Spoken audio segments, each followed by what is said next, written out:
Hi guys, welcome to the Chef Jon Ferrari show.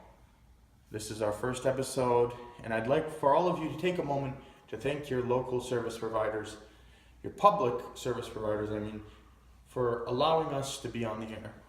Now, today we're going to be cooking something wonderful. Follow me, Julio. We're going to be cooking a cake. So what you're going to need is a pan about this size, about a foot by a foot. Now, first step, I'm going to mention this first before we start cooking because the oven does take a while to preheat. Preheat the oven to 350 degrees. As I stated, you're going to need a pan like this. We're going to be cooking a cake. Now, this cake is wonderful for many things. It's a small cake, but it's good to take as like a party dish or to have if you're having a small amount of guests or if you're very severely depressed and you want to eat away your problems. Now, we're going to put this aside for now. You're also going to need a skillet about this size. I'd say maybe a diameter of 2 pi. You're going to need some of this stuff, some spray, canola spray, butter, whatever you want. It really doesn't matter. You can use hair grease if your hair is really greasy. You're going to need some of this stuff. I got some vanilla extract, as you can see, vanilla extract. Some milk, about a pint of milk, I think. You can see a pint of milk. Some kind of fruit that you really like as your topping, your spread. I chose the mango because the mango is one of the best fruits of the jungle. Wonderful, wonderful food. Some eggs. Since this is such a small thing, I got 2 eggs, as you can see. 2 eggs. Now, these often get very easily confused. You're gonna need some. Which one is it? This is a little awkward. You're gonna need some sugar and some flour. The sugar needs to be powdered sugar, very finely powdered sugar. Or was it this one that's finely powdered? It doesn't matter, okay? Because we're gonna ballpark anyways. So we got a nice mixing bowl and a whisk. What we're gonna do first is we're going to take our flour, I think. It smells like flour. And you're gonna take your eggs. Now people say, oh, only use your egg whites or your egg yolks, but I say screw it.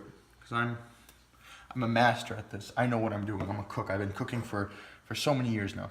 So what you're gonna do is you're gonna break your egg. See, this is the method. You do a little crack right there. It won't drip out if you did it correctly. You're gonna slowly stick your finger in there, open it up, boom, perfect egg yolk. See, you even got the shell if you want to use it in some fancy, some fancy French recipe later on. You got another egg, boom. Do the same method. The pinch and pull, boom. See, no egg shell on your food. Now what you're gonna do, you're gonna need a spoon. I forgot to grab a spoon earlier. Spoons and forks and knives are very important for this recipe. You know what, I said spoon, I meant fork, because forks are good whisks when you need a small whisk. Now, what you're gonna do is you're gonna whisk it up, mix it up really well.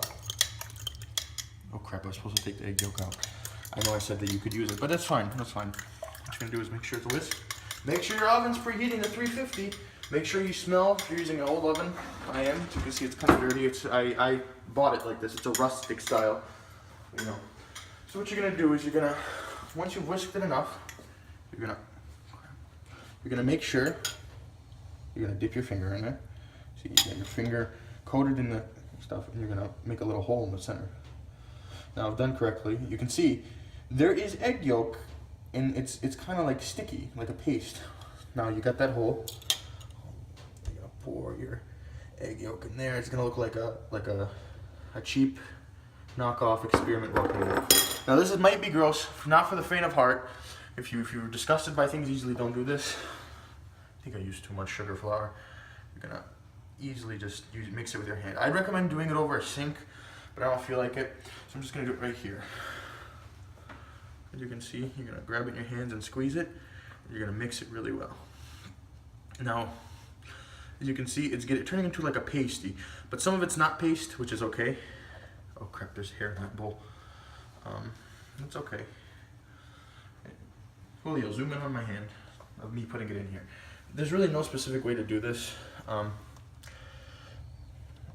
that's disgusting.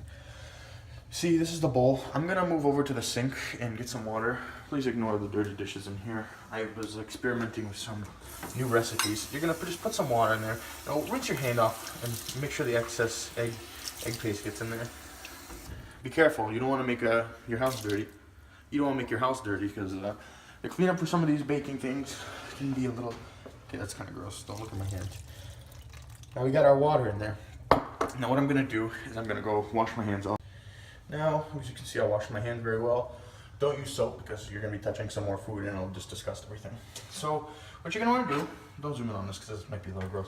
You're gonna want to mix this all together. Get that egg paste. Now, what you're gonna want to do is a lot of cakes have you put the frosting on top. But what I do is I take the sugar, and you're gonna need a knife. Stay here, Julio, while I go get a knife. I'll fetch it rather quickly. So Julio actually dropped the phone on the food, so we had to fix that. But what I was saying, I don't know if it's in the reel or not. But you want to start gutting your fruit. I chose the mango. You don't have to be too conservative with it. Just cut it, get the skin off, get it naked. Butt naked. Reminds me of prom night. Never mind. So you're gonna keep skinning the fruit. Like I said, you can cut off huge chunks. It doesn't really matter. So what's really important is that fruit, you know, the tasty juiceness. I think that's about enough. So what you're gonna want to do is you're gonna take a huge chunk of it out with your knife. Now this part can get a little weird. You're gonna squeeze that juice into your finely powdered sugar. As you can see, you can even throw the chunks in there if you want. I don't really see a reason to, unless you like that pulpidity. And then you can also take the rest of the fruit if you're lazy and you're short on time or overtime. I mean, you can just kind of squeeze that into there.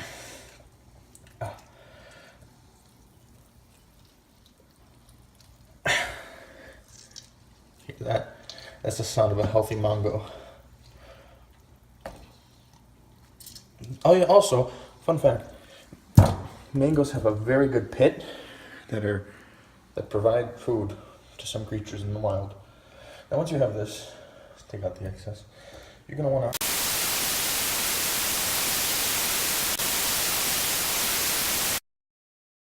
Julio, if you don't learn how to hold the camera right and learn how to actually record, I will kick you out of here and I will stop. You know I'm paying you $17 an hour, right? Right? Yes, sir. I can find anyone in this town. Anyone would be willing to work for the Chef Jon Ferrari show. So step up your game. Otherwise, I'll make sure you never, ever, ever work in this town ever again. Yes, sir. Hi, folks. It's me again. It's your Uncle Jimbo. I'm just letting you know once more that we got that potato emporium just opened up. It's wonderful, fantastic. We sell all kinds of potatoes. We got your mashed potatoes, your processed potatoes, your cut up fried potatoes, your animated potatoes, your single potatoes, your piles and piles and piles of potatoes. We even got herds of potatoes. We got stock image potatoes. We got potato juice. We got colorful potatoes, and we got not even real potatoes, feller. So I'll tell you what, coming now, right now, 10 by 10, get one free. Wonderful. You can feed the family 63 cents per potato. Come on quick, they're selling like gold. I hope to see you soon, guys. Love you. It's your Uncle Jimbo out. Due to some unfortunate events, you'll notice coming up that our good friend Julio made a mistake and actually utterly failed when he decided to pick up a strange different camera, and you'll notice a change in audio quality and possible picture quality. I deeply apologize, but we were dealing with some crazy supernatural type stuff, so I hope you guys will understand. Thanks a lot.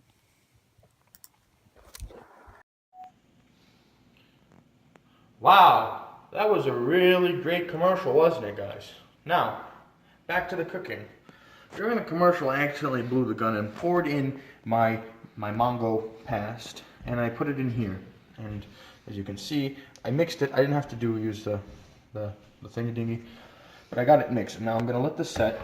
I'm gonna pour half a quart of milk. That's good. Into there, and then remember, oven's preheating still. What we're gonna do now? This is a little unconventional. Oh, how can I almost forget the most important part? You can take some of that vanilla extract that you have, and you're gonna add just a little spill of it into your. Not too much, because if you put too much vanilla extract, it's not gonna be good at all. This really does tie the whole thing together, the whole cake. Now, see, on any not public access TV show, they'd use beer for their cooking. Technically, we're not allowed to do that because we're a government channel.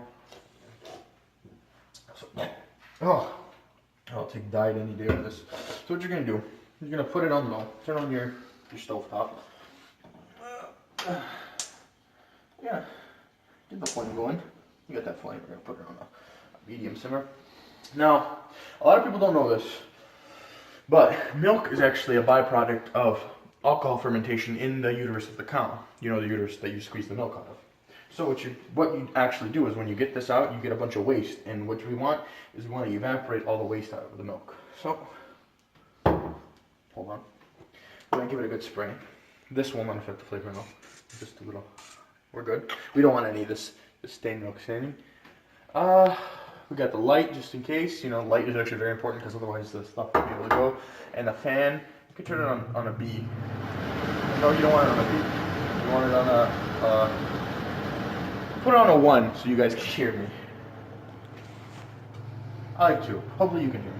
So what you want to do is you're going to want to take your gallon of milk that you have left over. And you're going to want to slowly pour it in there.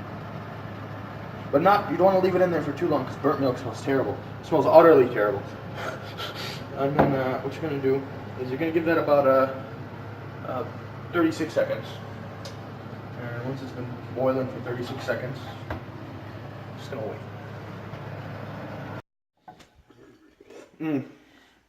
You're going to add a little bit of Mountain Dew. Mountain Dew, I flavor. Like, zoom in on that, Julio. Look at the color mixture. You get a little bit of orange fizz, which is brilliant. Absolutely brilliant. Brings out the true flavor of the milk. Now we're going to make sure that's off. Okay. Make sure the oven's still on. Got to preheat that stuff up. Now, as you can see, I know you might think that that's Mountain Dew, but that's actually the stuff we want. Do you see it? That orangey, bubbly stuff. Oh, oven's preheated. Okay, now we're going to be very careful with this. We want just the most finest bits. Okay, the rest of this you can toss because it's useless and it will taste utterly horrible. Utterly. Now you can drink this or you can toss it. I hate it. I'm not sponsored by them. Drink other brands. Okay, now we're reaching the final state of entropy. Which, if you don't know, entropy is fancy cook forward for end goal. You want to make sure you do your pan. If you don't do this, it's going to stick. It's going to be a big mess to clean up, and it's going to taste utterly terrible. Okay, I'm not saying utterly. This stuff, oh, I just inhaled some of it. As you can see, we have this. Now, we're going to gently pour it into here, to our sauce. It may look very distasteful, but we got something good now. So make sure, don't forget your safety, otherwise you'll get 3rd-degree burns and you'll be in the hospital for a while. Learn my lesson at college. Okay. Also, you'll set the dorms on fire. Don't want to do that. Okay, so what you're going to want to do is put it on the top rack. Very gentle. Very gentle. Now, we're going to close this up, and we're going to count to 25. See you then. Enjoy this commercial break. Hi, folks. It's me. It's Rick from Old People Are Us. I'm just making this video to tell y'all that if you have any old people, contact us at this number 256-743-1110-321. Old People Are Us, where we take your old people of all kinds. We take your sick old people, your old people, your annoying old people. We'll do any. We'll take them and we'll grind them up and make some nice chicken nuggets. So give us a call sometime, please. Come on, guys. We really need some more old people so we can make some more chicken nuggets. They're calling us. McDonald's is calling us. Okay. Bye-bye. Thanks.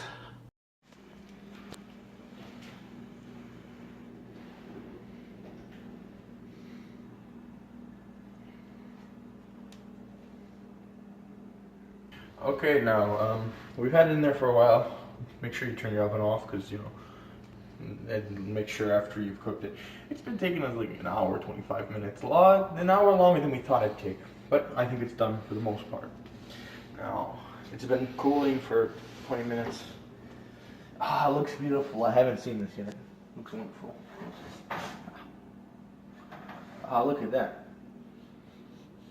The aromas I can't describe to you. It smells absolutely fantastic. And look at that. Ready to be served. Right from, you don't even have to, like, you can just take it in this dish and tell people, like, look. So what you do is, of course, you could cut it into slices or whatever, or you could use it as like a, I don't want to get my gloves back on, but look, it's kind of like pasty, and if you really want to try it, I'm going to, like, save this because I have people coming over later, and I don't want it, like, myself. I kind of ruined it. I should have taken it from the side. But to be honest, all in all, like, this is a really easy thing to make, you know. Wonderful, tasteful, uses household items everyone should have. Probably cost me less than $4 and tastes wonderful. What the frick did I make? Thank you all for watching the first season premiere of the Chef Jon Ferrari show.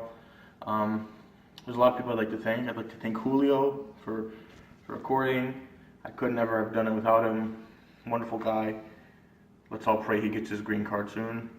I'd like to thank the public access, the Mountain View Public Access television station for providing me this short spot on.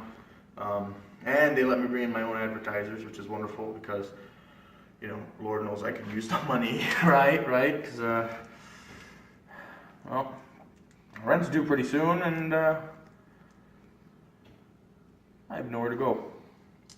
That's why I got back in the cooking game. You know, Mom always said, you could be a child actor, but it never really worked out, you know.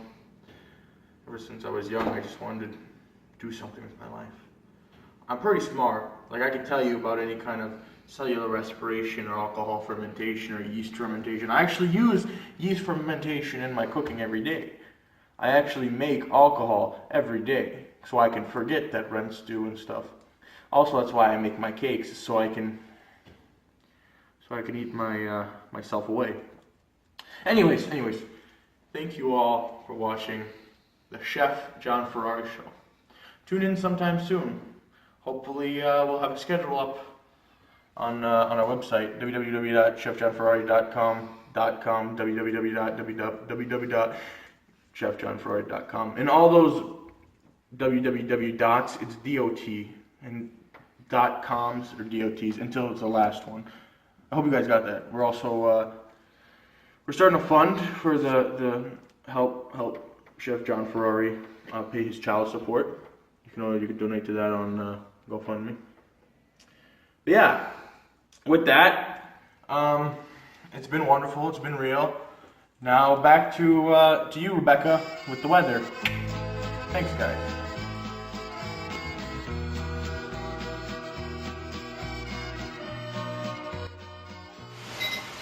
Hey, that whole, like, make sure you wash your hands before you cook thing. I never really understood it. Like, I didn't actually touch anything when I went to the bathroom.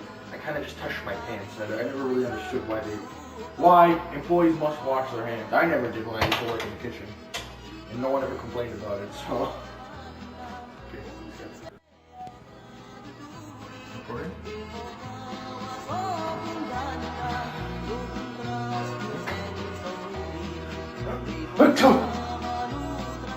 Oh, cut.